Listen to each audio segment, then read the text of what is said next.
Bonsoir mesdames et messieurs, chers compatriotes, bonsoir. Je vous dis merci, c'est Richard Antoine Kapeta Kazadi.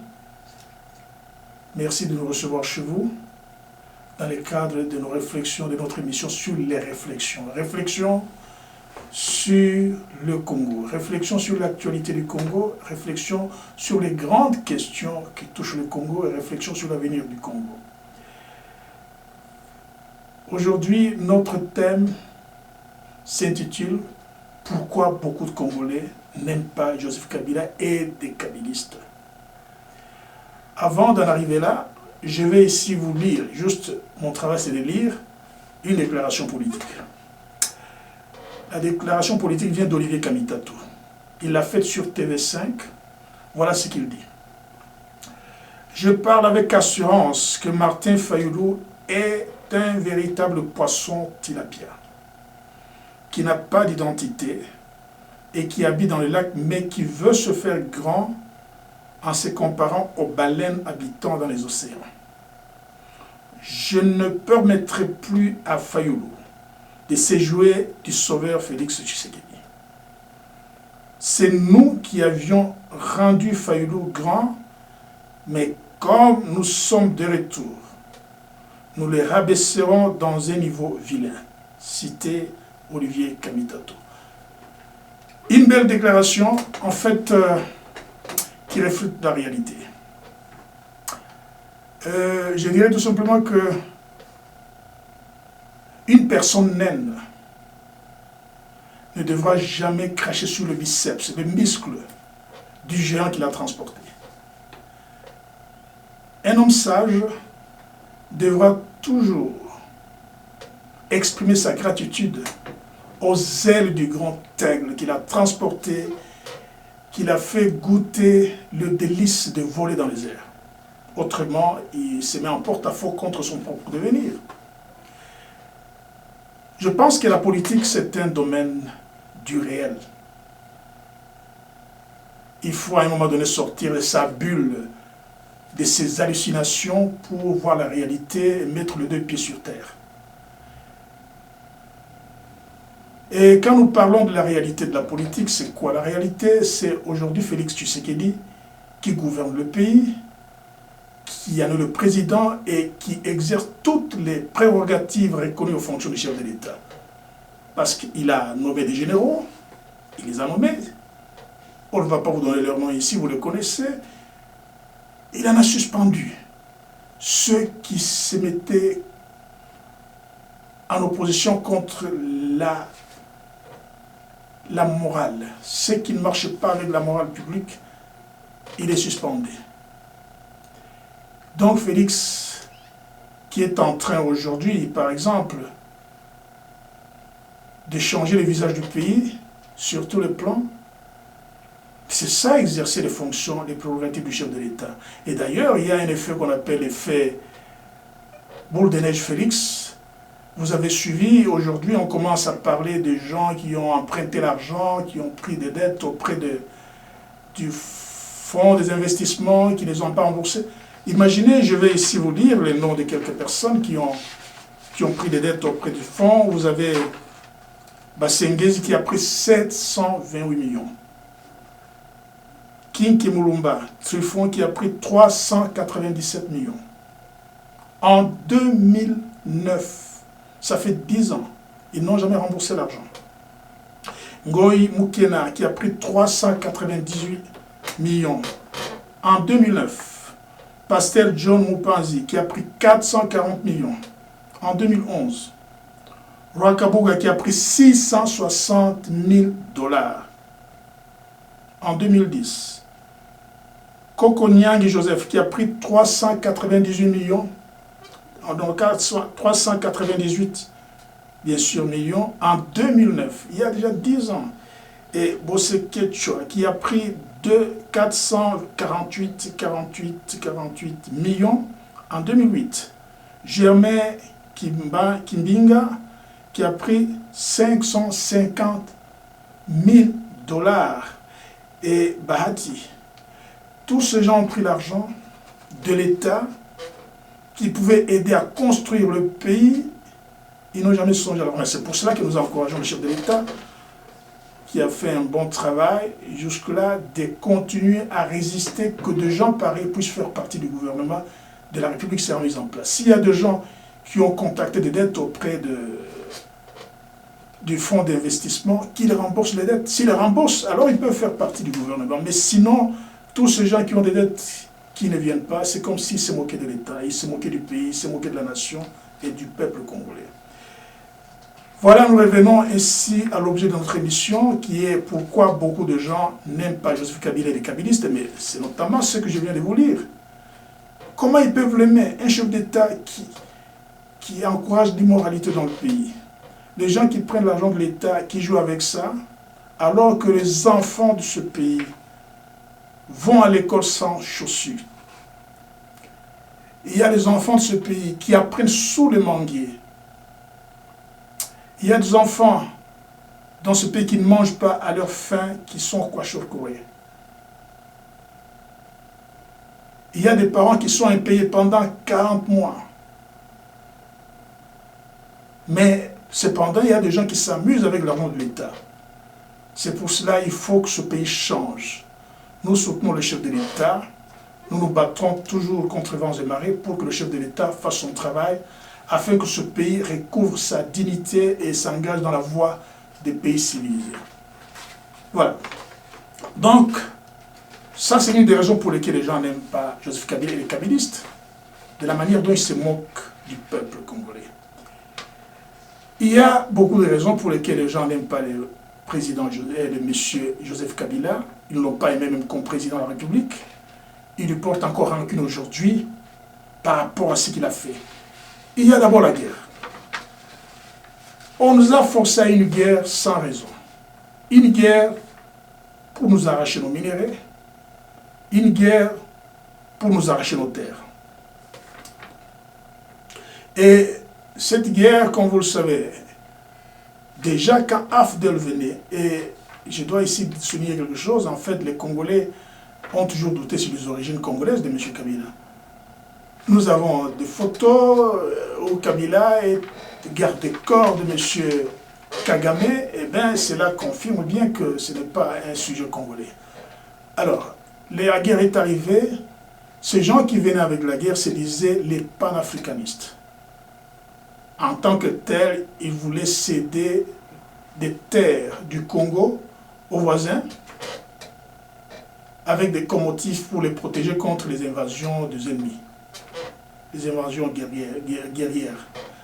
Et je dois vous dire, quand ce projet a échoué, lorsque Kabila s'est mis en guerre contre les Tutsis, ces gens sont allés organiser rébellion sur rébellion. RCD, qui est venu pour absolument mettre en pratique, en action, le projet qui avait échoué, de donner nos terres.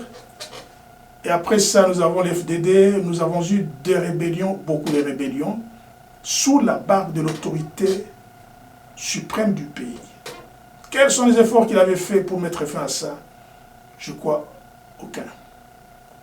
Et ces gens, parce que c'était la guerre pour nos terres, cherchaient absolument à porter un grand coup aux populations locales qui ont résisté. Nous disons bravo à nos populations du Kivu, parce que si ces populations avaient cédé, avaient vidé l'espace, cet espace serait comblé avec des populations d'origine Tutsi, les Emma venus de l'Ouganda, du Burundi et du Rwanda pour occuper. Et dès qu'ils occupaient les terres, on allait procéder à ce qu'on appelle les référendums.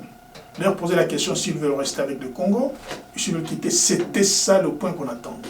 Mais il faut dire que nos populations ont résisté. Ils ont dit nous ne cédons pas. Nous voulons mourir sur nos terres. Bravo nos frères du Kivu qui ont enduré.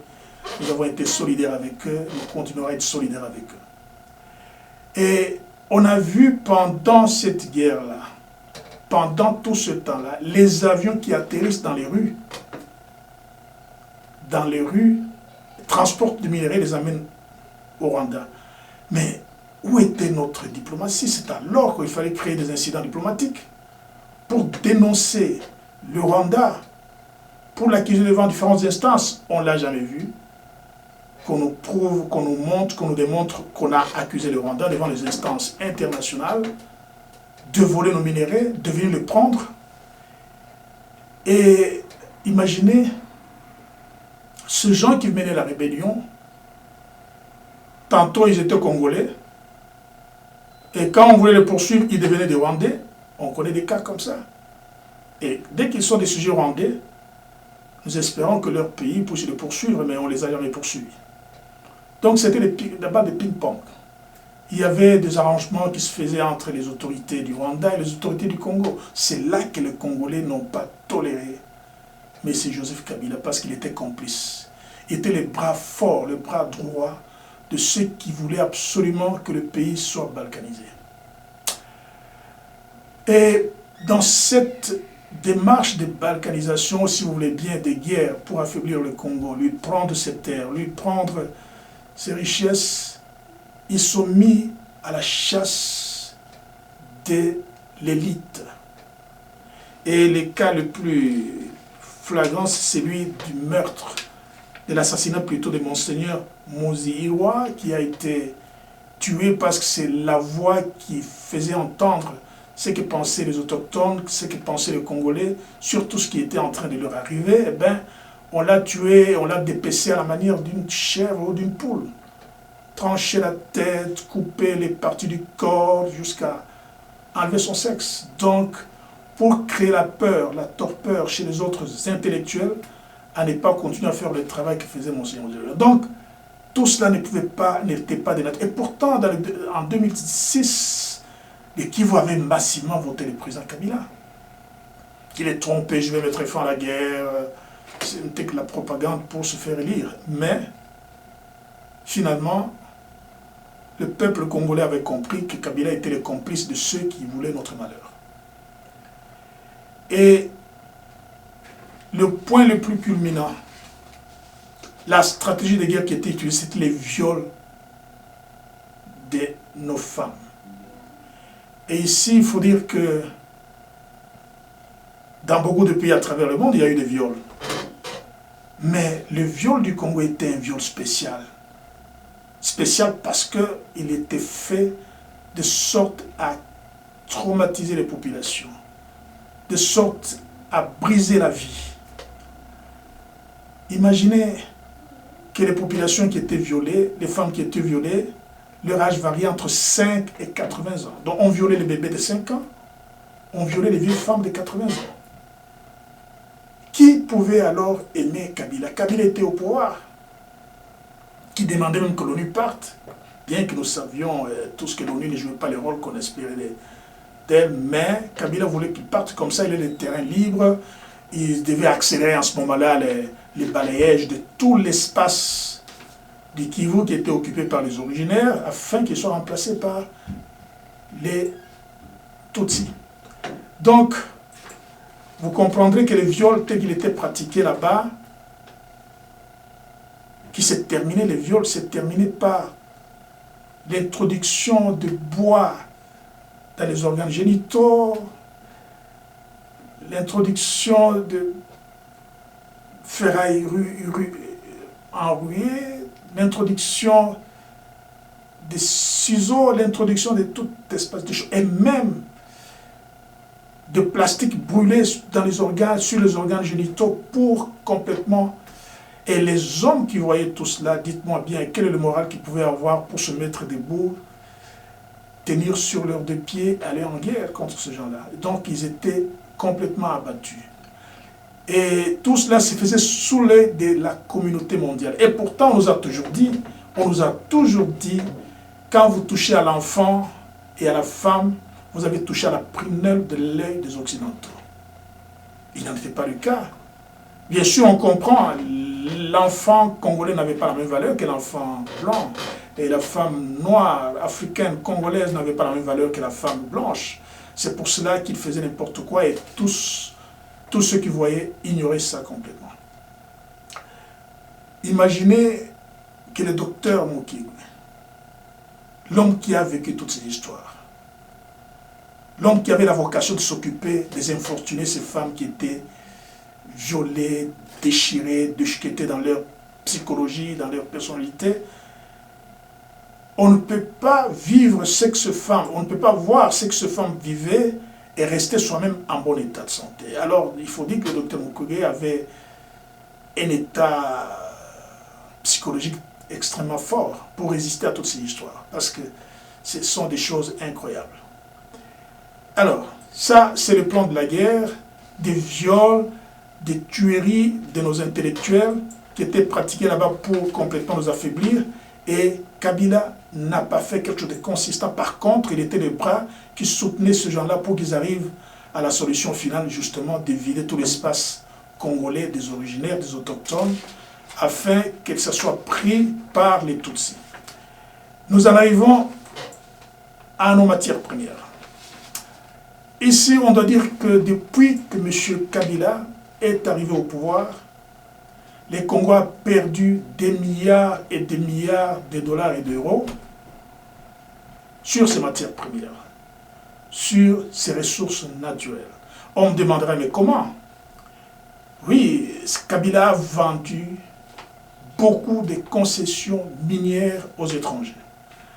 Et il faudra ici chercher à comprendre si réellement c'était vendu aux étrangers ou bien c'est lui-même qui les a achetées. Et ces concessions étaient vendues généralement à des prix en dessous de la valeur normale du marché de ces concessions. C'est ça le problème. On a vu par exemple la Gécamine vendre des concessions minières à des sociétés qu'on appelle offshore. Ce sont des sociétés opaques. Vous ne les comprendrez jamais, vous ne comprendrez jamais qui compose ces sociétés, quelles sont les parts, qui ont les parts dans ces entreprises-là. Parce que ces sociétés, normalement, sont installées dans des îles vierges britanniques où les lois les protègent. On ne peut pas dénoncer, on ne peut pas exhiber réellement ce qu'elles sont, parce que c'est la loi du pays qui les protège. Entre-temps, dans ce pays-là, ces sociétés qui ont beaucoup d'argent, qu'ils ont pris dans nos pays, cet argent est recyclé, cet argent donne du travail dans ce pays, cet argent crée des entreprises dans ce pays, cet argent est donné en crédit à des hommes d'affaires de ce pays. Donc, nous-mêmes, rien du tout. Rien du tout. Donc, je vais vous donner l'exemple, l'arnaque la plus odieuse, c'est celle du projet qu'on a appelé projet SMKK. SMKK, c'est un projet, en fait, qui était entre les mains de Kazakh, de la minière kazakh SNRS, qui disposait de 50%, et les autres 50% appartenaient à Joseph Kabila. On a vu la Gécamine, par exemple, vendre ses concessions à des prix très réduits, très inférieurs au prix réel sur le marché. Et il les vendait toujours aux entreprises offshore. Qu'est-ce qui est arrivé avec l'une des concessions de la Gécamine, où la Gécamine avait 50%, la Gécamine vend ses 50% à 13 millions de dollars. Et aussitôt après, ceux qui ont acheté ça traversent la rue, ils la vendent à 66 millions de dollars. Imaginez, la Gécamine perd 50 millions, donc l'État congolais perd 50 millions. Ce n'est pas que la Gécamine n'était pas consciente que sa concession ne valait pas 13 millions. Mais pourquoi il a vendu à 13 millions? C'est parce qu'il savait ce qu'ils étaient en train de faire. Mais là aussi, nous nous questionnons parce que quand on dit qu'il a vendu à la compagnie Émeraude, est-ce que réellement c'est cette compagnie Émeraude? Parce qu'on ne peut pas connaître qui détient la compagnie Émeraude. Alors, en général, ce qu'il y a de commun dans toutes ces transactions qui sont faites, c'est la présence d'un homme, s'il faut l'appeler commissionnaire, s'il faut l'appeler facilitateur, intermédiaire. Cet homme s'appelle Dan Geckler. Dan Geckler, c'est l'homme qui fait toutes ces opérations. Lui-même va s'associer à une entreprise. Ils vont acheter une concession à 50% de sa valeur. Ils achètent la concession à 50% de la valeur et aussitôt après, ils la revendent pour avoir les bénéfices d'une valeur estimée à 800% d'argent par rapport à ce qu'ils avaient dépensé. C'était une mafia jamais connue. Donc, l'État congolais a beaucoup perdu. Parce que nous connaissons le peu de transactions, il y en a eu beaucoup que nous ne connaissons pas. Parce qu'il ne peut pas, ici nous vous parlons tout simplement de 5 transactions. Kabila ne peut pas avoir opéré 5 transactions pendant tous les 18 années de son règne, de son pouvoir. Non, pas du tout. Et quand il faut se poser la question maintenant du chiffre d'affaires, de ces entreprises qui sont venues prendre, on dirait prendre parce qu'ils n'ont pas acheté à la juste valeur de ces entreprises, de ces concessions. Quand il faut regarder leur chiffre d'affaires, on voit par exemple que la société NRC a réalisé dans une année 3 milliards de dollars. Alors que le Congo a la plus grande dette aujourd'hui, avec la Chine, c'est dans les 1 milliard, quelque chose. Mais les gens qui sont venus voler nos ressources arrivent à se faire une fortune annuelle de 3 milliards de dollars. Ça, c'est l'une des entreprises. L'autre entreprise, Glencore, 2 milliards de dollars. Et le monsieur même, qui est clair, qui fait les intermédiaires, l'intermédiaire, qui s'est toujours targué d'être l'ami personnel du président Kabila, à 40 ans, il était déjà milliardaire. Il avait déjà une fortune estimée à plus d'1 milliard. Donc, on a roulé le Congo. Cela ne pouvait que faire que le Congolais ne puisse pas aimer le président Joseph Kabila parce qu'on a compris que cet homme n'a aucun amour de ce pays. Et après ces problèmes de bradage de nos mines, nous avons aujourd'hui un problème réel qui a déjà été dénoncé par un Congolais depuis 2013. C'est le bradage des terres arables. Terre arable, ça veut dire terre cultivable. Ici, il y a un grand spécialiste, c'est l'ancien vice-président américain, M. Al Gore, qui a écrit un livre qui s'intitule « Le futur, 6 logiciels pour changer le monde ». Dans son livre, qu'il a basé sur le cas du Congo principalement, il a basé ça sur les recherches qui sont faites par une ONG qui est localisée à Washington. M. Al Gore dit que le Congo aurait négocié la vente des terres arables, de ces terres arables cultivables, 48% des terres qu'il a déjà donné aux entreprises étrangères. Pour faire quoi? Biocarburants, c'est-à-dire cultiver les palmiers, produire les huiles qui auront comme rôle de faire fonctionner les véhicules. Et là, c'est très grave. Du côté de l'Est, nous sommes en face d'un pays qui a la plus grande population au kilomètre carré. Depuis Abiyarimana, il voulait toujours déverser une partie de sa population sur le Congo. Et dites-moi, quand nous aurons le problème des terres arabes qui sont en train de partir, les terres de pâturage qui sont en train de partir, qui sont achetées, 48% déjà achetées, ça, il faut que le Congo se mobilise, que le nouveau chef d'État, M. Félix Antoine Tshisekedi, voit ce problème. Parce que la guerre de demain, ça ne sera pas la guerre de minerais, ce sera la guerre des terres arables. Le Congo a des millions d'hectares aujourd'hui qui peuvent nourrir 1/3 de toute l'humanité. Alors il faut absolument qu'on voie ces problèmes. Voilà pourquoi nous invitons les compatriotes. Il ne faut pas avoir peur. La démocratie est venue pour ça. La démocratie est venue pour que chacun puisse exprimer ce qu'il pense. Même 3 personnes peuvent se mettre debout. Dans les pays où nous vivons, 4 personnes se mettent ensemble, font leur calicot, leur pancarte, et la presse arrive, diffuse ce que ce genre réclame. C'est aussi le cas au Congo aujourd'hui, avec tous ces gens qui pensent que Félix n'a toujours pas fait, mais écoutez, on ne peut pas juger quelqu'un à 5 mois de mandat, tout simplement. Félix est en train de libéraliser beaucoup de choses aujourd'hui au pays, et même si tu veux marcher, nous au Congo, tu vas marcher, mais la loi va t'interpeller, atteinte à la pudeur. On a la liberté, mais cette liberté s'arrête là où la loi commence. Chers compatriotes, voilà l'émission d'aujourd'hui. Nous avons voulu vous parler sur le thème pourquoi les Congolais La majorité des Congolais n'aiment pas M. Joseph Kabila. Et c'est Kabila qui a gagné les élections au niveau de la Chambre basse et la Chambre haute. C'est à cause de trop de millions d'argent qu'il détient entre les mains. L'argent est une puissance. Et ils ont clochardisé la population aujourd'hui qui peut facilement... Qu'est-ce que ça représente? Donner son vote moyennant une bouteille de bière. Ils vont le faire. C'est ce qui est arrivé. Effectivement, ils ont gagné les élections en achetant le vote. Il faudra que nous arrivions à continuer à faire comprendre à notre population combien ces gens sont néfastes. On vous a lu ici les noms de gens qui ont pris l'argent de l'État depuis 10 ans, qui ne l'ont pas retourné. Comment cette entreprise peut fonctionner? Comment est-ce que les travaux peuvent se faire dans le pays si les entreprises qui doivent normalement financer les travaux dans le pays n'ont plus d'argent parce que l'argent est gardé par les barons du régime? C'est la raison pour laquelle aujourd'hui la majorité des Congolais n'aiment pas le président Kabila et les communistes. Nous encourageons les chefs de l'État à ne pas accepter ce genre qui ont des dettes à faire partie du gouvernement. Il doit continuer à résister comme il a fait et la lutte continue et la victoire est certaine.